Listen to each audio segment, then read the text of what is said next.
DJ Manish Hajipur.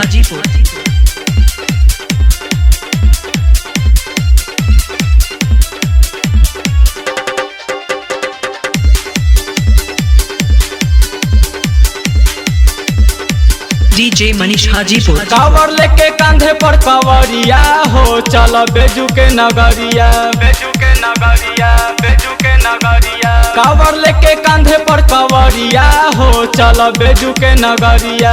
बेनी के तगेरुआ लौरिया हो, चल बेजू के नगरिया। कावर लेके कांधे पर कावरिया हो, चल बेजू के नगरिया। कावर लेके कांधे पर कावरिया हो, चल बेजू के नगरिया।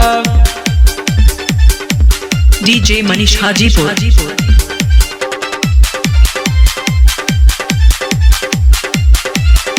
बोला बोला समेश्वर नाथ की।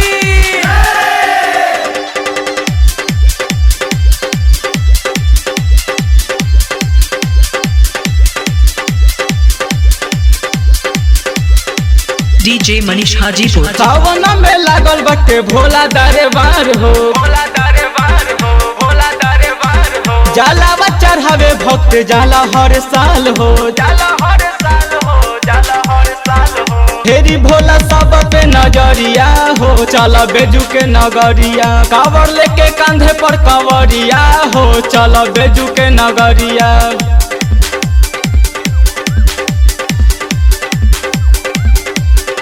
डीजे मनीष हाजीपुर। बोला बोला केसरनाथ बाबा की।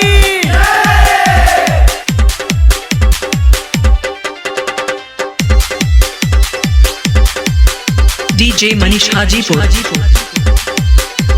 केहू जाला पैदल, केहू मोटर कार से, केहू मोटर कार से, केहू मोटर कार से। केहू जाला डाक बम बन के रफ्तार से, केहू जाला चढ़ के रे लगरिया हो, चल बेजू के नगरिया। कावर लेके कांधे पर कावरिया हो, चल बेजू के नगरिया।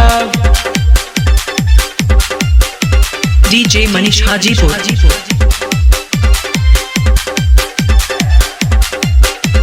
बोला बोला देवर बाबा की। डीजे मनीष हाजीपुर।